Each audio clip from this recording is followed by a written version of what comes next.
কারো সাথে কখনো হাতে দুষ্টমি মুখে দুষ্টমি করা উচিত না, ঠিক আছে? কারণ দুষ্টমির থেকে ঝগড়া হয়, অনেক মারামারি পর্যন্ত হয়, ঠিক আছে? এই জন্য মুখে বলেন হাতে বলেন কোনো ধরনের কারো সাথে দুষ্টমি করা উচিত না। দুষ্টমি করলেই বিপজ্জনক হইতে পারে, ঠিক আছে? অনেকে আসে হাতে দুষ্টমি করে মুখে দুষ্টমি করে, মানে যে কোনো বিষয় নিয়ে মজা করে, ঠিক আছে? যারা বেশি মজা করেন না তারা কিন্তু বিপদে পড়বেন। এই জন্য সবাই মজা বুঝে না, ঠিক আছে? এই জন্য মজা করে কারোর সাথে দুষ্টমি করে এটা উচিত না, ঠিক আছে? কারণ আপনি যদি কারোর সাথে দুষ্টমি করেন, মজা করেন, ফাজলামো করেন, এটা আপনার মার্ডার পর্যন্ত হইতে পারে, ঠিক আছে? কারণ সবাই দুষ্টমি বুঝে না। আর কেউ কারোর সাথে দুষ্টমি করা উচিত না, ঠিক আছে? দুষ্টমি করলে মজা করলে দাম কমে যায়, মান সম্মান কমে যায়। এই জন্য সবার সতর্ক থাকতে হবে, ঠিক আছে?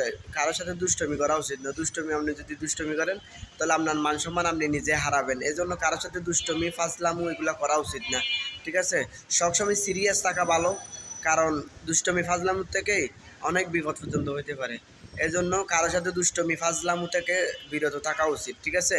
মুখে দুষ্টমি বলেন, হাতে দুষ্টমি বলেন, কথা দিয়ে দুষ্টমি বলেন, এগুলো সবগুলা থেকে বিরত থাকা উচিত।